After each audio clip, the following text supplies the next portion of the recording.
And welcome into a special edition of the Gabe Swartz Show. Here it's KC Sports Night at KCTV5. I'm Jared Koller, and I say special edition. You're like, Jared, every edition where J. Cole and Gabe Swartz get together to talk ball is special. I know. But this one, we're talking all kinds of sports ball in the form of top 5 local sports stories for Kansas City in 2024. Now, you'll see my list. I'm giving it away right now what it is on the side. This is mine. Gabe does not condone this. This is not his list. He is simply here to pick it apart and say, hey, Jared, you got this wrong or this wrong. Or maybe, Jared, great point. Great insight. That's what we're talking about here today. So we'll start with number 1, Gabe, because I think that is where everything starts with when you talk sports in this town. It's the Kansas City Chiefs, but specifically a Super Bowl run that I think when we go back and talk about the top local sports stories of the decade, of the last 5 years in Chiefs history, I think the Super Bowl run that we saw at the beginning of 2024 will stand the test of time as an all-time run. Fair or not? I think that each Super Bowl obviously means something special to Chiefs Kingdom and means something special to any franchise when you win a Super Bowl. But when you've won 3 of the last 5 and you've been to 4 of the last 5, I think that we had grown accustomed to, and we may grow accustomed to this year as well, the familiar territory of playing all playoff games at one Arrowhead Drive. Yeah. And to go on the road, to start it, first of all, with a historic moment, which is one of the coldest playoff games or one of the coldest football games in NFL history.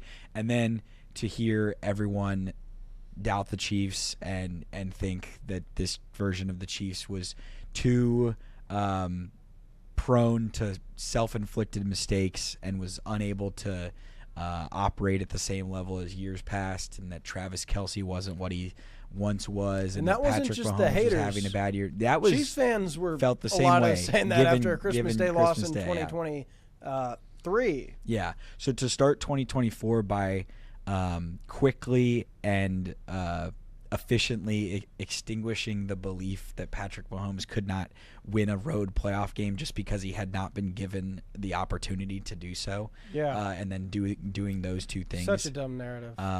It was, I would say that the thought that leaves me most from the back-to-back, the second year of the back-to-back title runs, is that it was very additive to the legacy of the Chiefs dynasty. Yes. That they can do it in different ways, and that they did it defense first, and then Patrick Mahomes locked in and avoided the turnovers throughout the playoffs and performed in the clutch when it mattered most. Yes. Yeah, I mean, that's right. In the banner you see there, year of Kansas City sports growth, you may say, hey, Chiefs winning the Super Bowl, that's not necessarily growth, but the way in which they did it absolutely was. Gabe, not just the road element, but they were underdogs. It's not like, we've talked about another time on the show when Cincinnati went to Tennessee a couple of years ago and upset the Titans. Like, I don't know the spread in that, but, like, the Bengals clearly were the better team. There was reason to believe that the Chiefs were not better than the Bills, than the Ravens, or the 49ers. And they proved them wrong every single time. They trailed in some of those games. And so where I think you can make an argument for this Super Bowl run standing the test of time is you compare it to the first one, which was very unexpected. And I think the story of that one was the comebacks, right? They were down double digits in each game. But as you said, it was at home. And it was Mahomes, Tyreek, and Travis, that trio. Okay, then the one where I almost look at it as the affirmation Super Bowl, the second one, where they proved they could win without Tyreek Hill.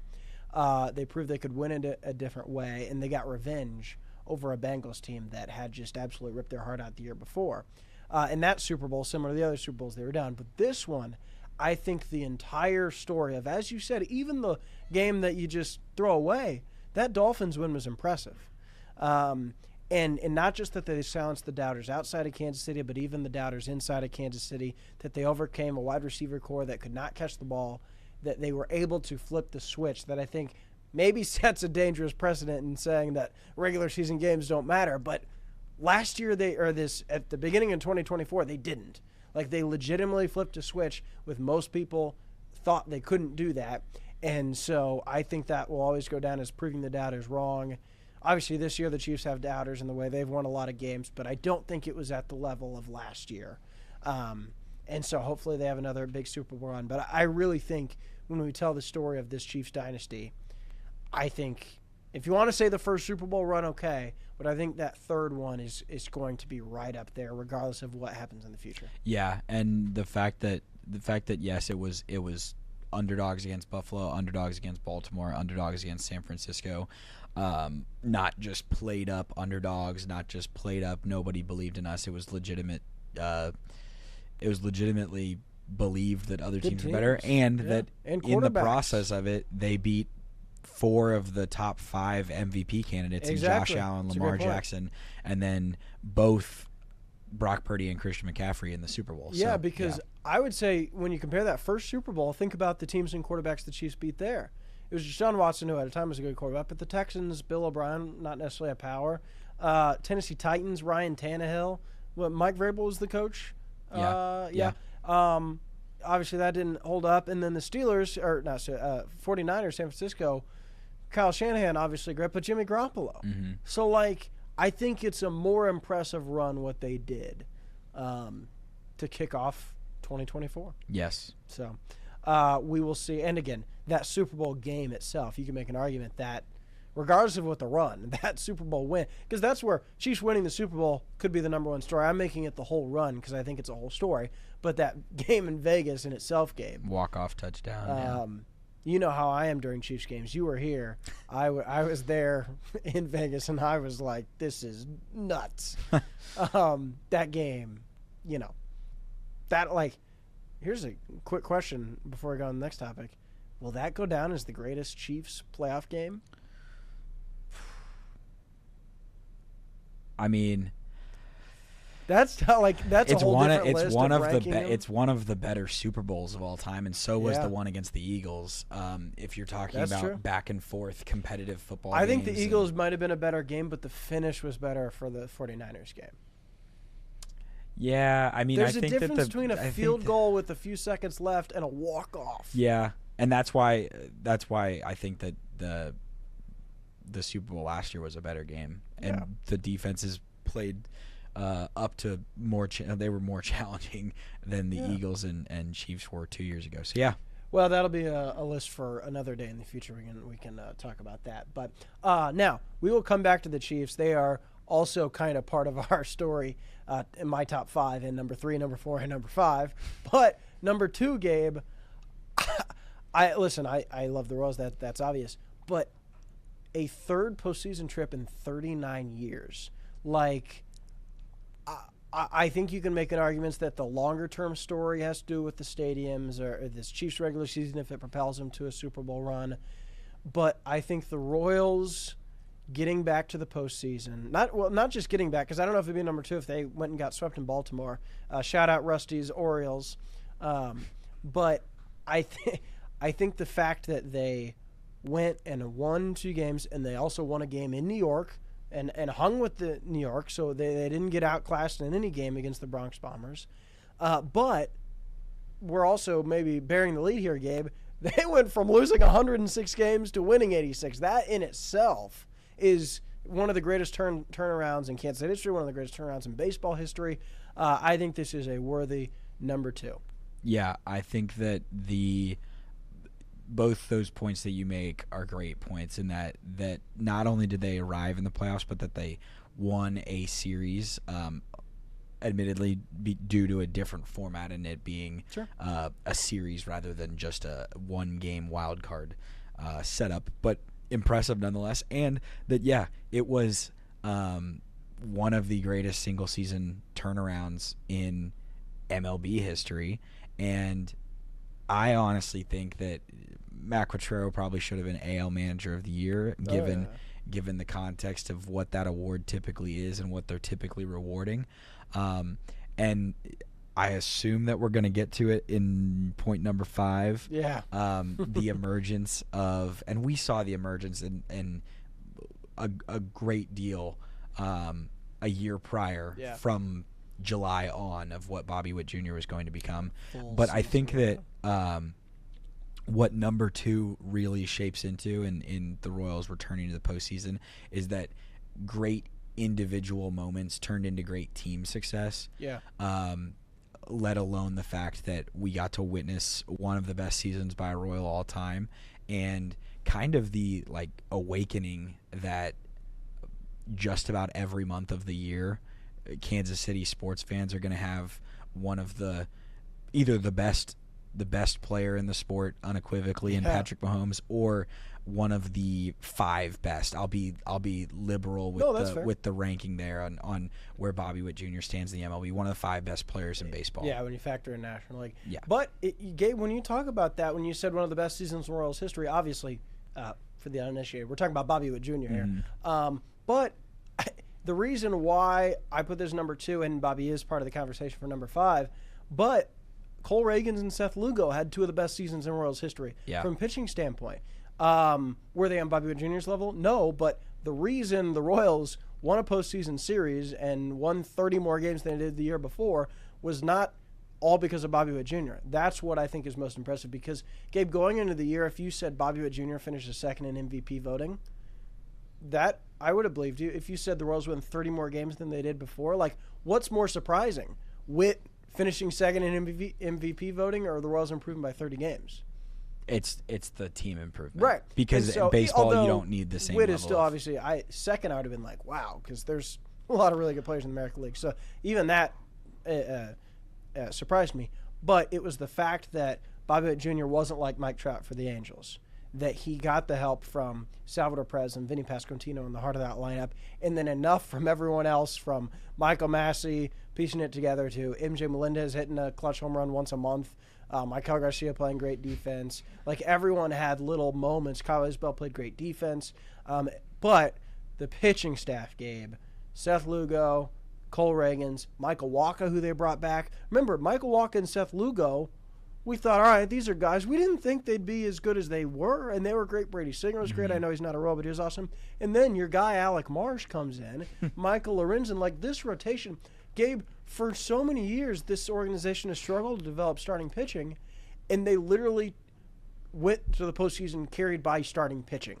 That, to me, is on the same level of story as Bobby Witt Jr. Yeah, and I think that's what will, when you do this in 2025 and you look into the future and you say, how did the Royals win the World Series? What are we hoping is one of the top storylines? Well, there's not going to be let's return to the postseason as an option for the storyline, but your hope is that sustained success is the storyline of 2025. Yeah, and it's the type of thing where in baseball it's such a long season and injuries are so like fickle, where like if they lost Vinny Pasquantino to injury a month sooner, I don't think they make the postseason, so obviously they got to stay healthy. I don't think this was like the 2014 season and that they're easily built to get to the next step, because I think they are a little bit older, and they're, one player they were relying on was Salvador Perez, and he's getting older. Seth Lugo and Michael Wacha are older. Cole Reagans has an injury history. Like, I don't think in 2014 I would have bet a lot of money that they would have made a deep postseason run. I think the Royals are going to be good next year, but I don't know if they're going to be as good as they were last year. Yeah, it's tough to replicate over that long of a period. So that's why I hope Royals fans enjoyed the 2024 run. I know it came out of nowhere. I know it was a late arriving buzz, but the fact that postseason baseball returned to the K, Gabe, that was special, very special. So, and hey, listen, 14 and 15. 24, 25, there's something about those 4 and 5, Yeah, maybe. and there's just the connection between Salvi and things have happened. Oh, Salvi. The first group. Well, Salvi's also grouped into that number 5 as well. But now, if you want to say, Jared, you've got your Royals homer hat on, the biggest story of 2025 or top is all the stadium buzz. And I grouped that as the Kansas Jacks played football at Arrowhead Stadium as they built a new stadium at Lawrence, okay? That takes the college part. The Kansas City Chiefs had a vote rejected by Jackson County voters, despite coming off a Super Bowl win. The Kansas City Royals had a vote for a new stadium rejected, and the Kansas City Current opened up the first stadium in the world dedicated to a women's professional soccer team, and they hosted the NWSL final. For the long term, one more? You're forgetting one. What am I forgetting? You're forgetting your alma mater is renovating. Oh, yes. There you go. I guess I didn't, since nothing actually happened there but yet. they made yes, there's they been approved developments. the changes for Mizzou. For those, I went to Mizzou. For those that don't know, sure, yeah, I think that's fair. That's where Kansas was a little. There's bit not more, nearly as much buzz to it, but right. yes. Kansas was a little bit more top of mind because they played at Arrowhead, but yeah, I mean Mizzou is on the up for that as well. I think all of this has a much longer, wide term. Like I think we'll look back at the year. I just remembered another thing. They renovated Allen Fieldhouse this year. There you go. So. Yeah, again, I don't know if I put that on the level, but as far as the overall growth, again. The banner, year of Kansas City sports growth, stadiums, absolutely. Yeah. I think the long term, we'll look back at 2024 and go like, man, a lot happened there. Is that bigger than the Royals postseason? Maybe. But in the year itself, I think the stadium topics, anything that I just said there, Gabe, you could. You're remaining on brand and being the eternal optimist that you are, and that's why Royals returning to the postseason goes above all these developments that likely when we're looking back in 10 years and the Chiefs are playing in a dome that can potentially host Super Bowls and Final Fours, and has none of the overall but the Royals, aesthetic Gabe, the Royals. or mystique to it that Arrowhead Stadium has. I think you're right if the Royals continue to have success, but if we go another 10 years without a postseason, I think we'll look back and say, wow, that 1 year, there's the only year Royals did anything, which isn't crazy. When the precedent is 3 in 39 years, that's why I think, but odds are, I think you're right that stadium buzz is bigger. Yes. Yeah.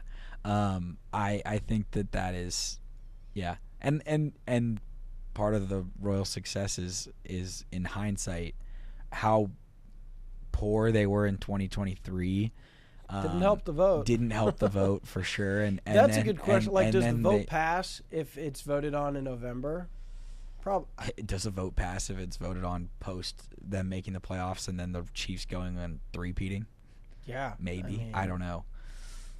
I don't know. Either way, that.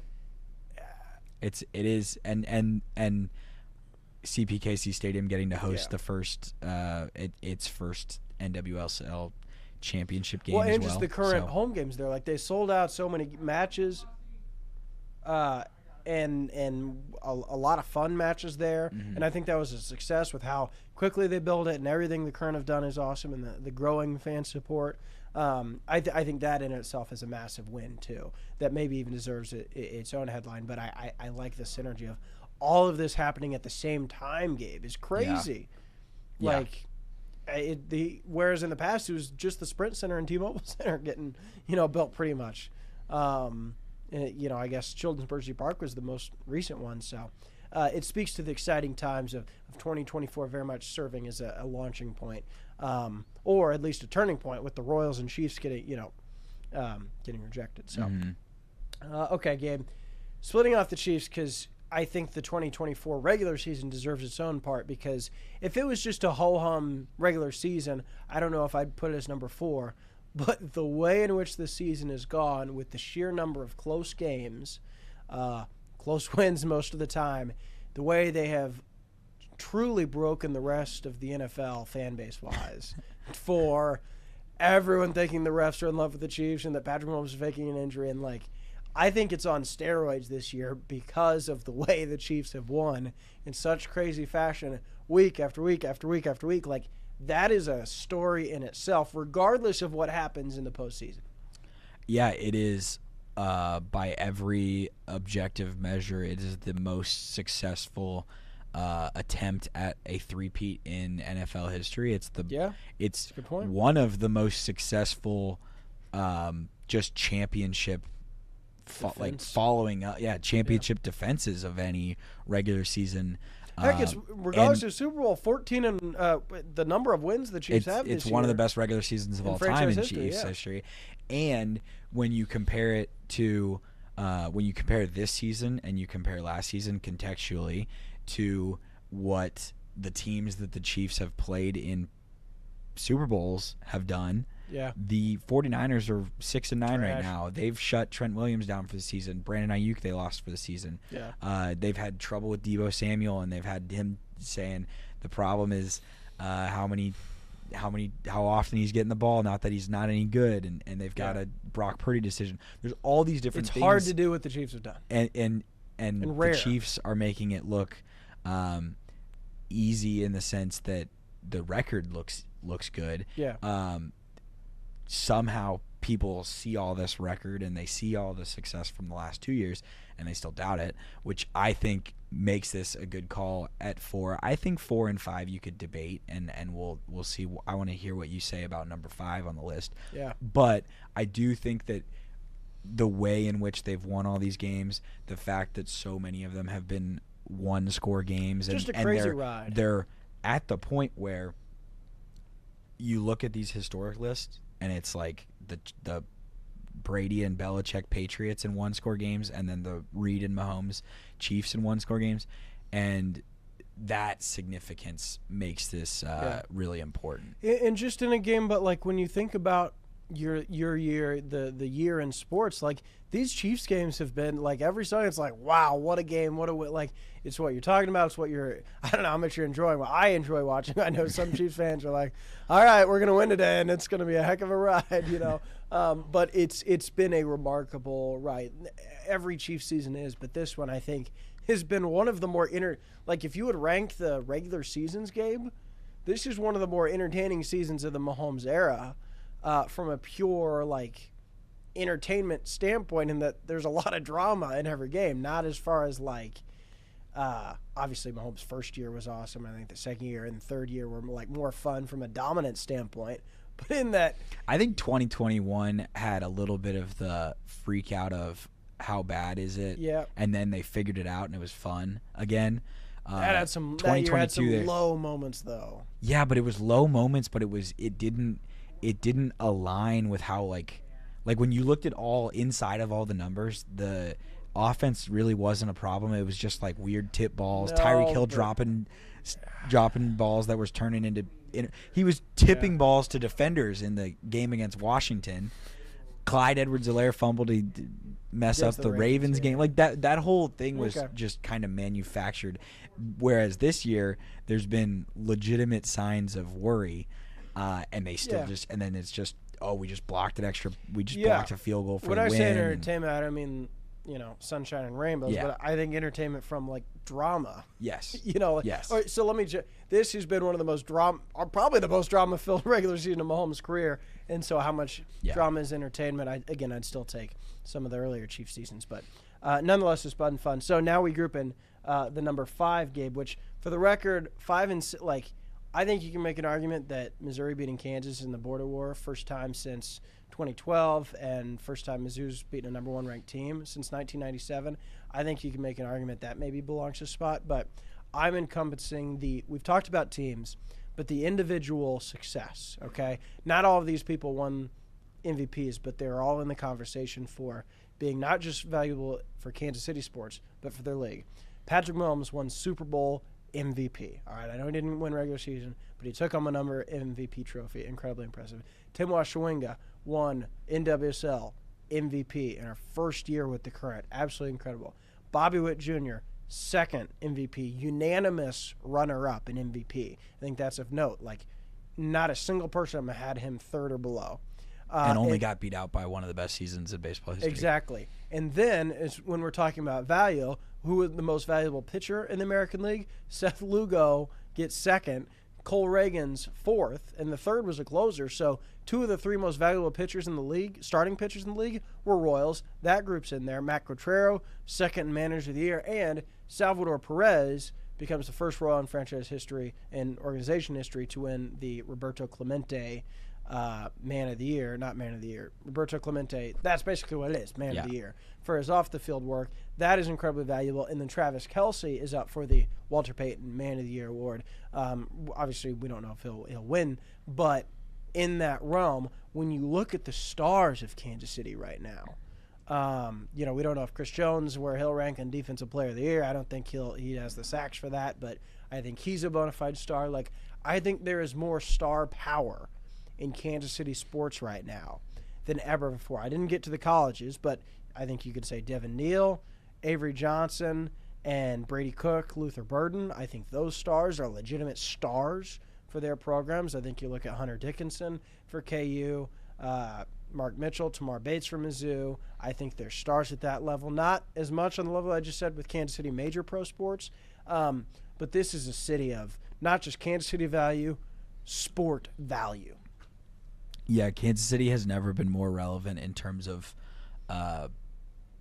like the ESPYs. I know that the ESPYs is not as big of a deal as it was like a decade ago, but that's a good point, though. That's the Chiefs are mentioned every single year. I'm sure Bobby Witt Jr. will be up for best baseball player. I don't think he'll win it over Shohei or Aaron Judge, or Juan Soto, but he'll be up there. And I think that it's been an incredible point, and that's what the emergence that I was talking about in number 2 of Bobby Witt Jr.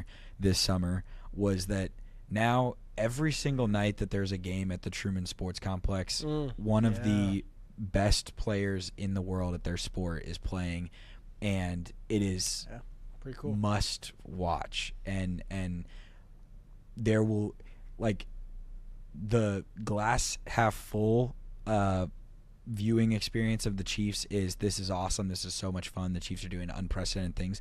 The glass half empty experience is saying it will never be better than this. And whenever Patrick Mahomes is done playing in Kansas City, it's gonna be tough. It's going to be tough. And you see what New England does, and like they've got Drake May and they've got a decent future, but it's never going to be what it was with Brady. Especially because this is so many, for the people that remember Lynn Dawson, but for so many people, this is the first taste of true glory. And I should also, Travis Kelce isn't winning in the MVP awards like on the field, but also his overall star power exploded to new heights in 2024 as well. Yeah. Actually, Gabe, Taylor and Travis should have been like wanting to. I know that's not a news story for 2024, but like, new heights. They reached new heights this year. And an album, like Taylor Swift released songs about Travis Kelce. She shouted him out at the MTV Awards. Like, when we talk about stars, when we talk about Kansas City stars, Gabe, there's not a bigger star than Travis Kelce. In the pop culture world landscape, Patrick Mahomes is the biggest sports star. In the pop culture, Kelce continues to endure himself. The fact that we're getting through the end of 2024 and they're still together, I mean, that was a thing. If they had broken up, it might have been the number 3 bigger story. Upset than the Chiefs in the playoffs in the early January. If they broke up. I mean, I don't think it's going to happen, so I'm not even going to entertain it. I'm kidding. Swifties come for him. I'm kidding. That was a joke. Take a joke, people. So, any top storylines, any gripes that I missed that you'd reorder? Where do you stand? You can throw the border. Yeah, I'd say honorable mention things like Aoka Lee and scoring records at K-State women's basketball. I would say that the Big 12 expansion this year is one of those things that impacts. Well, and SEC expansion as a problem. Well, I would just say the Big 12 expansion impacts the way that the men's basketball and women's basketball tournaments in Kansas City get, and how that kind of impacts the area in March. That's pretty significant, and that'd be where I'd be at, and then just another notch in the belt of like Bill Self becoming the winningest basketball coach in KU basketball history. It felt weird not having a whole lot of college basketball, but that was the story of last year, with K-State making the Elite Eight, MU winning a tournament game for the first time in a while. Actually, Kansas got lost, but the Bill Self health scare, like that was a lot bigger story. This year, K-State and MU don't make the tournament. MU doesn't even win a conference game, and then KU loses in the second round with an injury-riddled team. So, hoops didn't really make it this year. Would you have put the border war in the top 5, or do you like where it is at 6? No. Okay. But when you look at the historical context, I would say basketball beating Kansas is pretty rare. Well, I would just say that in 2025, one of the bigger things is it coming back on the football field.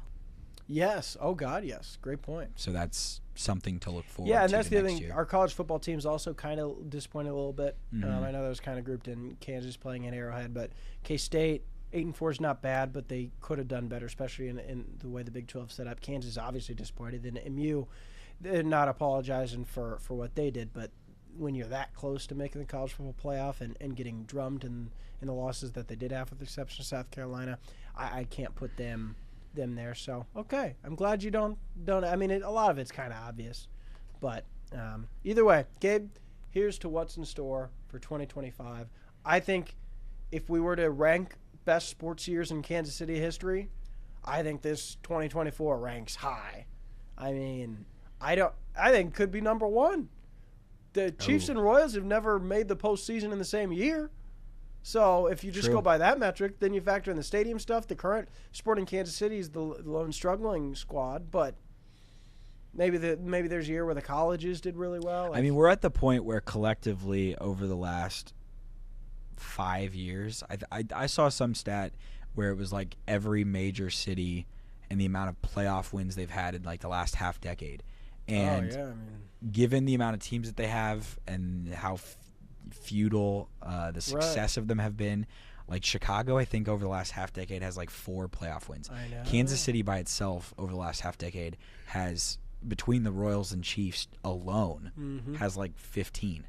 Crazy. And it wasn't really until this year where Los Angeles and New York kind of got back on the map with all their wins in baseball that to skew that number. No, it's the golden age of sports in Kansas City. So thank you to everyone who watched Gabe and I here on the Gabe Swartz Show, also known as Casey Sports Tonight. Gabe, for those that don't know that watch me on TV, Gabe is a digital reporter here, guru, intern by Neil Jones standards, who's always I don't know if there's been any time he's turned me down when I ask him to come on the show. So on behalf of Marlia and Neil, Gabe, thanks for hanging out, and thanks to all of you for watching, whether it's here or on the stream. We do appreciate it. We all like talking Kansas City sports, so thanks for being a part of this ride. All right. Happy New Year, everyone.